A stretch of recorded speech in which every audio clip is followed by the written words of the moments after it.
Donc, comme je le disais, donc, là, en noir, donc en trait continu, c'est la position du front intertropical.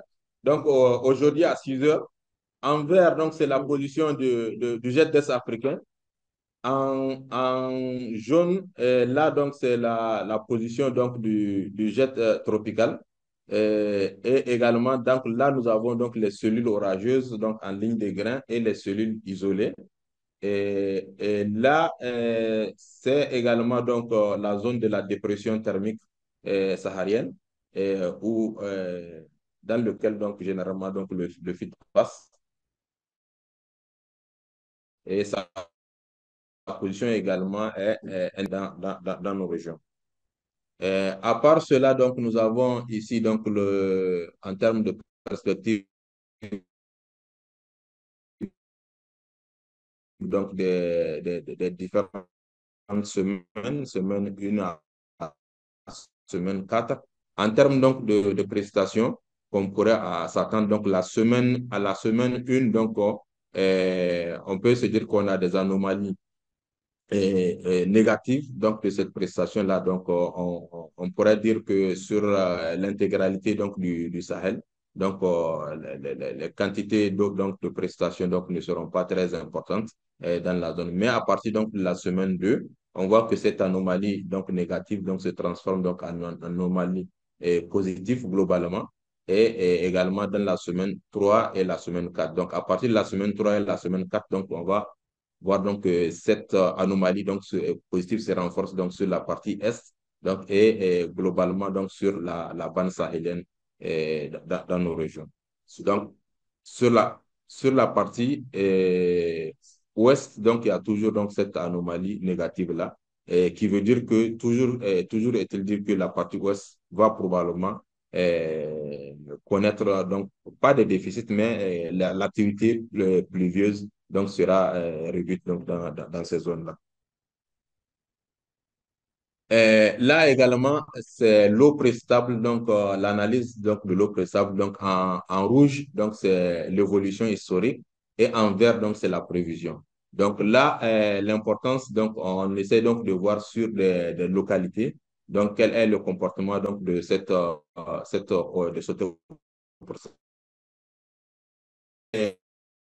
D'abord à partir du 28, mais le pic est assez important donc, entre le 29 et le 30, mais ça reste toujours autour donc, de la moyenne, et avec également des quantités qui sont au-delà de cette moyenne-là. Mais l'important est, à partir donc du 2 au 3, donc à Dakar, on peut vraiment s'attendre donc à des prestations donc, sur Dakar. Et après cela, donc, il y a une chute et une reprise donc, à partir donc, du 6. Et N'Djamena, donc, on peut voir donc, qu'il y a un pic donc, au-dessus donc, de la moyenne à partir d'aujourd'hui et qui sera aussi important donc, le 28 et le 29. Donc, après, donc, également, ce sont des jours également potentiellement pluvieux avec donc, un pic assez important donc autour donc entre le premier et le 2. Donc on peut se dire que N'Djamena donc est également rentré donc dans une période humide où on peut s'attendre presque durant toute cette semaine donc à des prestations. Là à gauche donc c'est en bas donc c'est Niamey où aujourd'hui donc on est autour du 27, le 27 28. Donc on peut également espérer donc des quantités de pluie aujourd'hui. Et après cela donc il y a une chute et donc un pic assez important donc autour donc du 29-30, entre le 29-30 et également le premier au 2, où également on peut s'attendre donc à des prestations donc dans ces zones-là. En termes donc de cumul, donc dépassant un certain nombre de seuils, donc pour les semaines 1 et 2, nous avons des probabilités d'avoir au-delà donc de 25 mm, des probabilités donc assez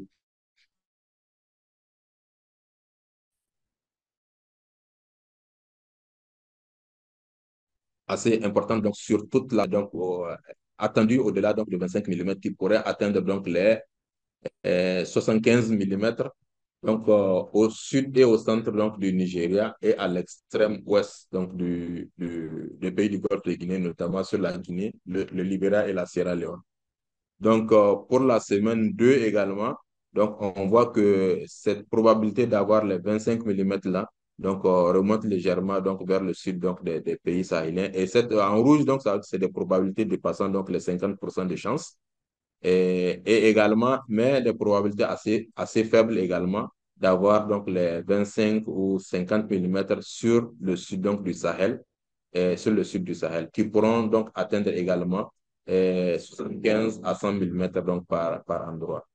Donc, pour dire que cette semaine est la deuxième semaine, donc il est fort probable donc, d'avoir au-delà de 25 millimètres donc, sur les pays du Golfe de Guinée et l'extrême sud donc, des pays sahéliens, notamment sur le sud donc, du Tchad, sur le sud du Tchad, le sud du Mali et également donc, oui, le sud du Mali.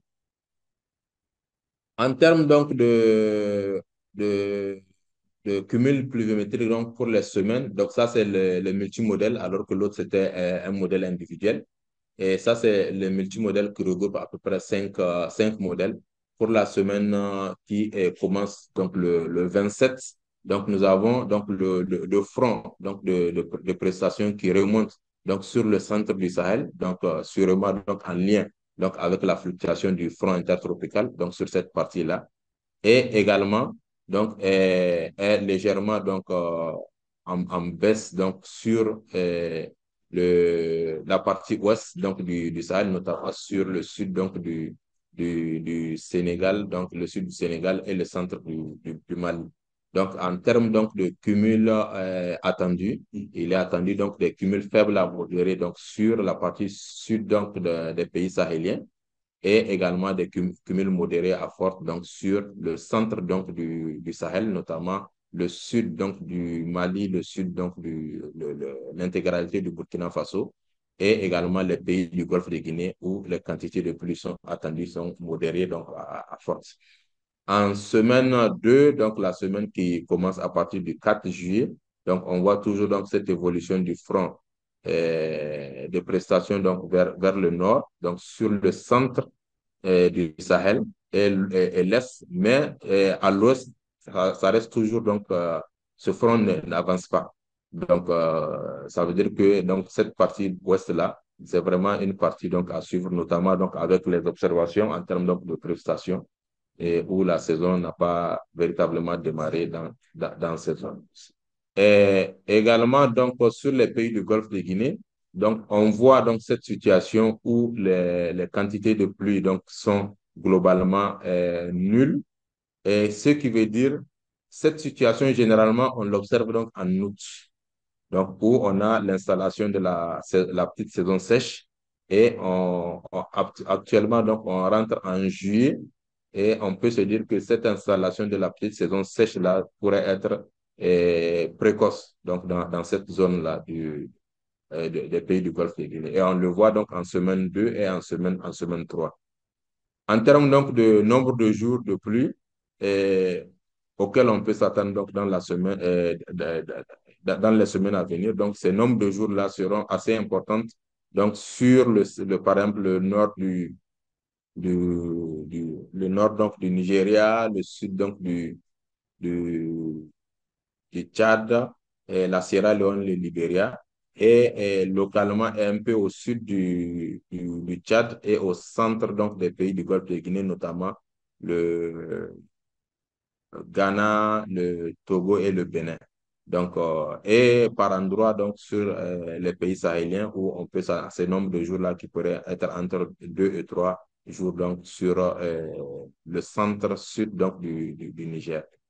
La semaine 2 et on voit également que ces nombres de jours élevés donc, sont vraiment sur le nord donc, des pays du Golfe de Guinée et l'extrême sud donc, des pays sahéliens. Et par ailleurs, on a donc des nombres de jours et de pluie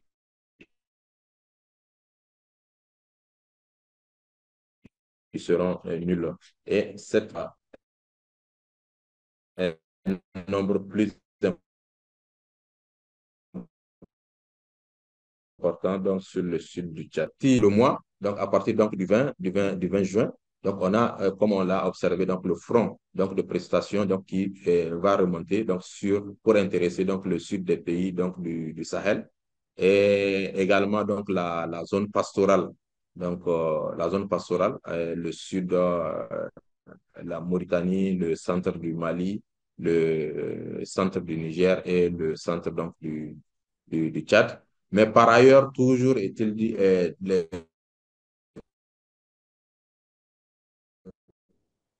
les modèles donc, prévoient toujours donc, au sud donc, au nord, donc pluie donc, pour le mois, toujours est nul, donc au nord donc, du Sénégal.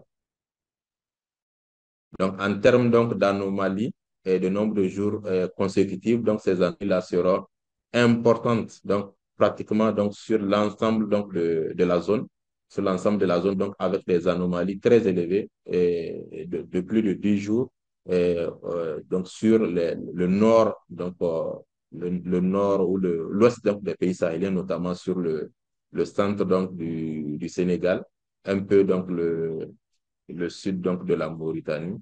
Et en tout cas, donc, ces anomalies-là seront donc au-delà donc, de 2 jours de plus que les anomalies et que la moyenne donc, dans ces zones. En termes donc de température prévue donc pour les 3 semaines donc à venir, donc on constate que toujours est-il dit que les pays sahéliens vont continuer à être les plus chauds, donc avec des températures qui avoisinent donc les 40 degrés, donc sur essentiellement les nord donc de ces pays sahéliens-là, notamment donc les pays donc de la ligne de front. Alors que au sud, donc sur les pays côtiers, plus on part vers le sud, donc plus ces températures-là donc se réduisent. En termes donc de température minimale, donc les températures observées donc au cours de la nuit, donc ce sont encore les pays sahéliens donc qui vont battre donc le record donc de ces températures minimales-là, qui seront donc autour de 28, 30 à 32 degrés, donc dans les nuits dans les pays sahéliens, à l'exception donc du centre du Niger, du centre du Niger et l'extrême donc sud donc des pays sahéliens où ces anomalies-là seront légèrement donc ces températures-là minimales seront légèrement à la baisse autour donc de 24, 26, 26 degrés. Donc c'est globalement donc ce que j'avais en termes donc de perspective et pour les semaines à venir. Merci.